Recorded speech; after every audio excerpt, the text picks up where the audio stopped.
ते वारकरी झाले भोकरदनचे ज्या वारकरी होते ते हा सर विचार काय ते सुरू कर. जुन्नरजवळ जेजुरीजवळ एक अपघात झालेला आहे. त्यात 3 वारकरी महिलांची मृत्यू झाल्याची माहिती आणि ट्रकने त्यांना धडक ते देखील वारकरी ट्रक होता. वारकऱ्यांच्या या दिंडीमध्ये जो अपघात झाला आहे तो अत्यंत दुर्दैवी आहे. 3 महिलांचा त्यामध्ये मृत्यू झालेला आहे, 6 जण जखमी आहेत आणि ज्या ट्रकमुळे अपघात झाला तोही वारकऱ्यांचाच होता. परंतु अशी घटना घडू नये याची सगळी काळजी सरकारही घेत आहेत, स्थानिक कार्यकर्तेही घेत आहेत, काही NGOs घेत आहेत.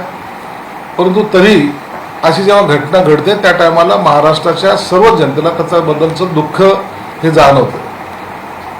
या घटना झाल्यानंतर त्या ठिकाणी आता उपमुख्यमंत्री सुनेत्राताई वहिनी त्या हॉस्पिटलला गेले, त्या भेट देत आहेत. वारकरी महामंडळाचा अध्यक्ष म्हणून मीही त्याबद्दलची संपूर्ण माहिती घेतोय आणि शासकीय मदत निश्चित जे कुटुंब त्या ठिकाणी म्हणजे जे महिला वारल्या त्यांच्या कुटुंबाला मदत केली जाईल आणि ज्या जखमींना सुद्धा सर्व उपचार हा शासनातर्फे केला जाणार आहे. परंतु मी वारकरी बंधू भगिनींना सुद्धा या माध्यमातून विनंती करतो की ही दिंडीमध्ये लाखो वारकरी असतात, त्यावेळेला थोडंसं जीवाची काळजी सुद्धा आपण घेतली पाहिजे. काही गोष्टी आपणही पाळल्या पाहिजे. अपघात होऊच नये अशी आमच्या सर्वांची इच्छा असते, तुमची इच्छा असते. परंतु चुकून अशा ज्या घटना घडतात त्यामुळं असलेल्या दिंडीला थोडंसं नाही म्हणलं तरी तर दुःखाचा झालरही लागले जाते.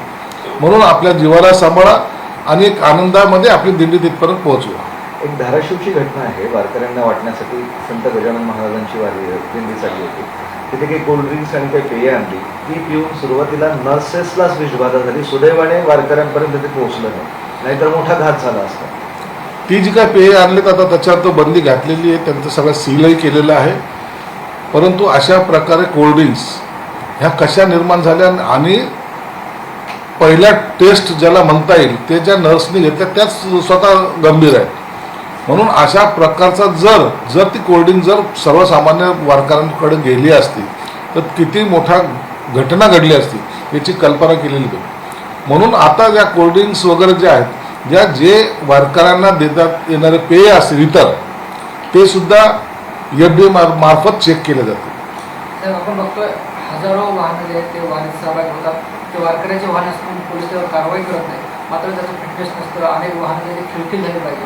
तुम्ही वारकरी महामंडळ अध्यक्ष तशी काही नियमावली झाली पाहिजे का?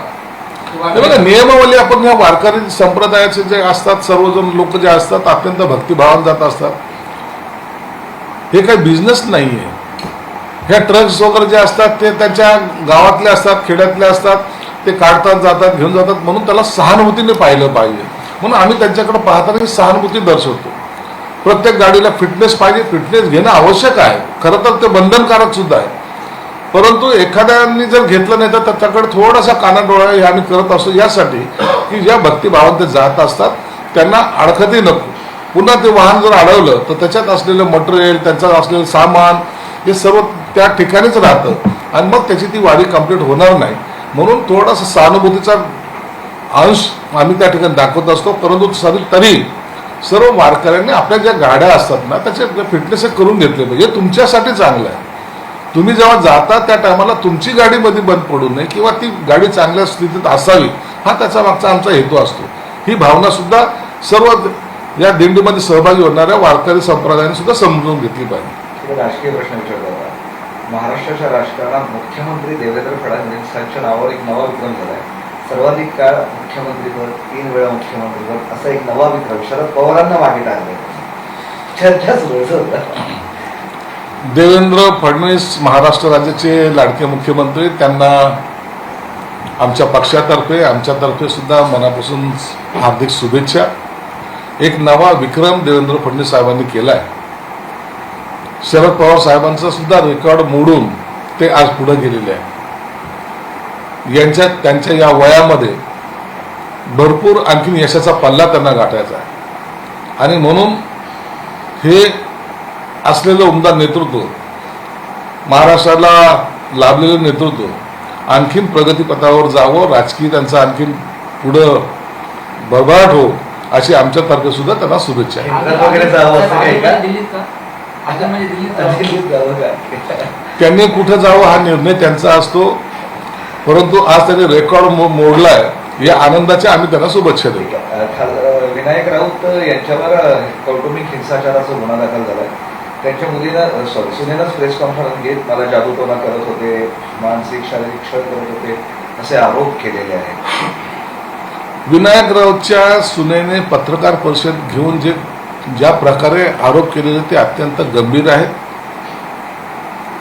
ते ऐकून सुद्धा माणसाला तिच्यावर होणारा अन्याय अत्याचार किती प्रमाणात होता याची जाणीव होते. आता विनायक राऊत काही जरी बोलत असले तरी सुनेने पत्रकार परिषदेमध्ये असे आरोप करणं याला सरकारने गांभीर्याने घेतलेले आहे. त्यांच्यावर गुन्हा नोंद झालेला आहे.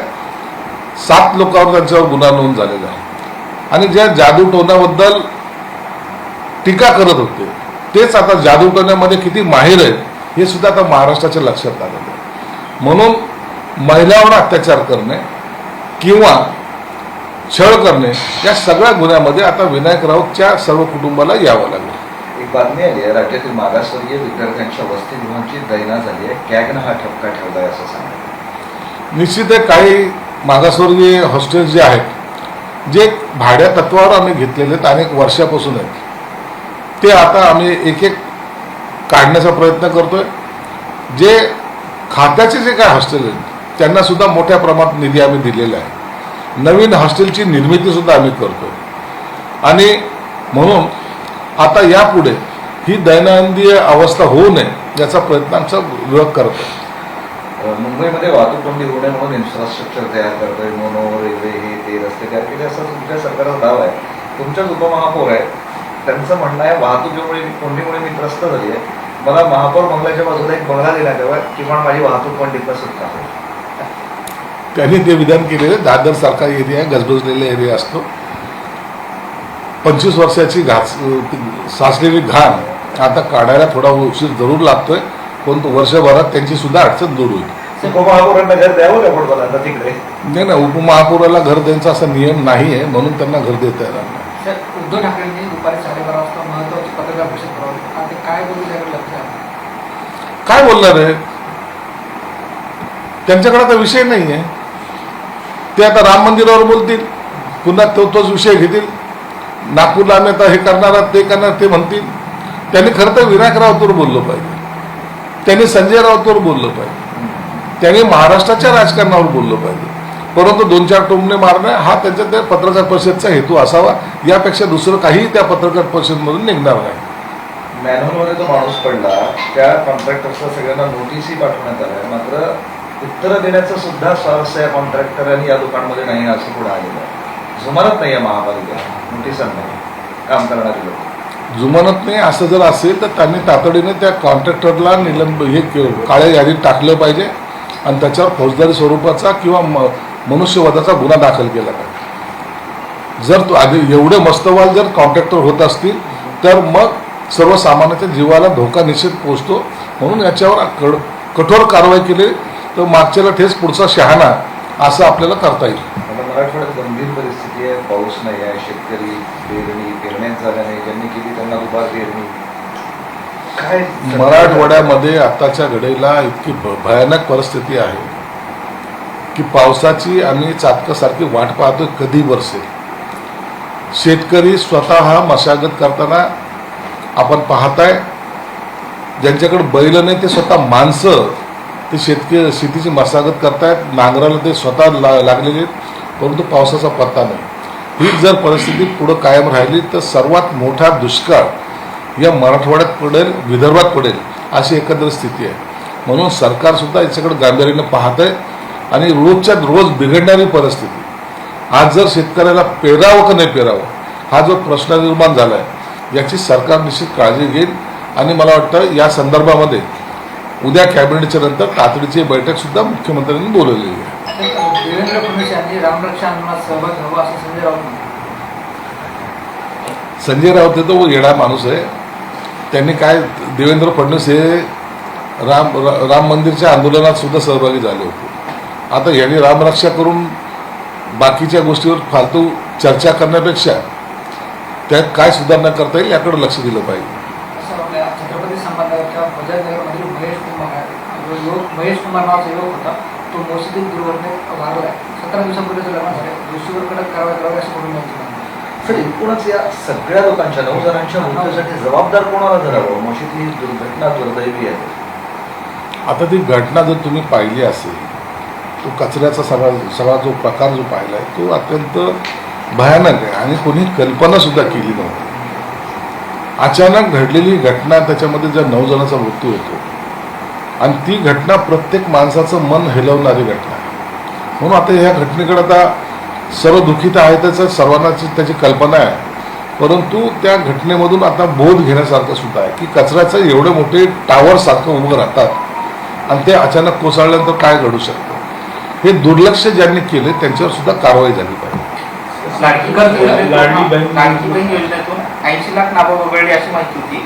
मात्र आता त्यामध्ये आणखी 12 लाख नावं वगळण्याची माहिती आहे. म्हणजे आता 92 लाख नावं वगळली गेली आहेत. आणि ही शुक्रवारी कॅबिनेट अहवाल दिला होता. त्यामध्ये म्हटलं की राज्याच्या आर्थिक परिस्थितीवर यामुळे ताण आला आहे. या योजनेअंतर्गत 3,541 कोटी रुपयांचा खर्चाचं कोणतंही समर्थन होऊ शकत नाही. बघा, लाडकी बहीण योजना सुरू केली, हे सरकारला कल्पना आहे की या खर्चामुळं निश्चित सरकारच्या तिजोरीवर ताण येणार आहे. हे लपून राहिलेलं नाही. परंतु लाडकी बहीण योजनेच्या माध्यमातून सर्वसामान्य भगिनीला तिच्या पायावर उभं राहण्यासाठी, तिचा संसार चालवण्यासाठी, तिच्या मुलाबाळाचा सांभाळ करण्यासाठी ही दिलेली रक्कम ही आम्ही जाणून बुजून दिलेली आहे. आम्हाला हे ताण पडतो हे माहिती असून सुद्धा दिलेली. परंतु याचा अर्थ असा होत नाही की कुणाला सहकार्यच करायचं नाही. हे लाडके बहीण योजनेमध्ये आज तुम्ही त्या बहिणींकडे पाहता, त्यांना एक आधार मिळालेला आहे. म्हणून ही योजना बंद आम्ही कधीच होऊ देणार नाही. ही योजना चालू राहील. आता राहिला प्रश्न, अनेक लोकांची नावं का वगळले जात आहेत. जे इन्कम टॅक्स भरत आहे, ज्यांच्याकडे 4 व्हीलर आहे, जे नोकरीला आहेत, अशाही काही लोकांनी त्या लाडके बहीण योजनेचा फायदा घेण्याचा प्रयत्न केला. इव्हन काही लोकांनी तर पुरुषांनी त्याच्यामध्ये नाव नोंदवले होते महिला म्हणून, त्यांची नावं वगळल्या गेलेली. म्हणून ज्यांची नावं वगळले जातात ते त्या योजनेला पात्र नाही म्हणून वगळले जातात. परंतु याचा अर्थ काही लाडकी बहीण योजनेमध्ये कट मारतोय किंवा त्यांना मदत पुरवायची नाही असं नाही. एकनाथ शिंदे साहेबांनी स्पष्टपणे सांगितलं की ही लाडकी बहीण योजना बंद होणार नाही म्हणजे नाही. म्हणून त्याची धास्ती किंवा त्याची चिंता या लाडक्या बहिणींनी सुद्धा करू नये. कॅगनी जो रिपोर्ट दिलेला आहे, कॅगच्या रिपोर्टच्या प्रमाणात निश्चितच आहे तिजोरीवर ताण पडतोय. परंतु त्याचा मार्ग सुद्धा सरकार काढतंय. दुसऱ्या एखाद्या योजना कमी करून किंवा दुसरं एखादं काम थांबवून या योजनेला पैसा हा आम्ही देतोय.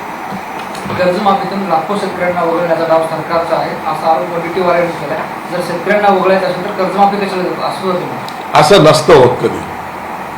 हे अचानक हवेत केलेले यांनी आरोप आहेत. मग कर्जमाफी द्यायची नसेल तर मग हे घोषणा कशाला करायची. अहो, शेतकऱ्याला द्यायचंय म्हणून तर हे घोषणा असतात ना. मग बघून 0% कर्जमाफी दिली, काय उपयोग होतो त्याचा. विरोधक जे काही आरोप करतात ते बेसलेस आरोप असतो. त्यांना माहिती नसतं किती काय आकडा काय काहीच माहीत नसतं. परंतु दर आठवड्याला त्यांनी ह्या गोष्टी बोलण्याच्या ऐवजी फायनान्समधून दर आठवड्याला शेतकऱ्याच्या खात्यावर किती पैसे गेलेत हे जर चेक केलं ना तर त्यांना तो कळेल आकडा कितीचा आहे, कसे पैसे पाठवले आणि कोणत्या भागातले कोणते शेतकरी आहेत. म्हणून सरकारने घेतलेली भूमिका अत्यंत ठाम आहे आणि ती शेतकऱ्याच्या हिताची आहे. सर, हिंदी में खाली पूछिए। लाडकी बहन योजना में पिछले महीने 80 लाख लाभार्थी थे, इस महीने और 12 लाख जो लाभार्थी वो कट हो गए। और खास बात यह कि 14,000 पुरुष लाभार्थी थे इसका लाभ ले रहे थे इस योजना में। यही बात है लाडकी बहन योजना में। ये जो बहुत कम स्तर की जो लाडकी बहन योजना में जो सहभागी वो बहनों को ये लाभ देने की योजना है। जो कुछ कमाते नहीं, घर बैठे हैं, उनके लिए ये योजना है। लेकिन अभी हुआ ऐसा है कि जिसके पास 4 व्हीलर है, जो इनकम टैक्स भरता है, वो भी लाडकी बहन योजना में आए, तो वो लोगों के नाम कम की गई। अब आपने ही बताया कि 14 लाख लोग जो आदमी उसके अंदर इंसर्ट थे, तो ये लोगों का नामा उसमें से कम होते जा रहा है। लाड़की बहन योजना से सरकार के तिजोरी पे बोझा जरूर आया है, लेकिन सरकार उसके अंदर पर्याय निकाल रही है। इसके लिए हम लाड़की बहन योजना बंद होने नहीं देंगे।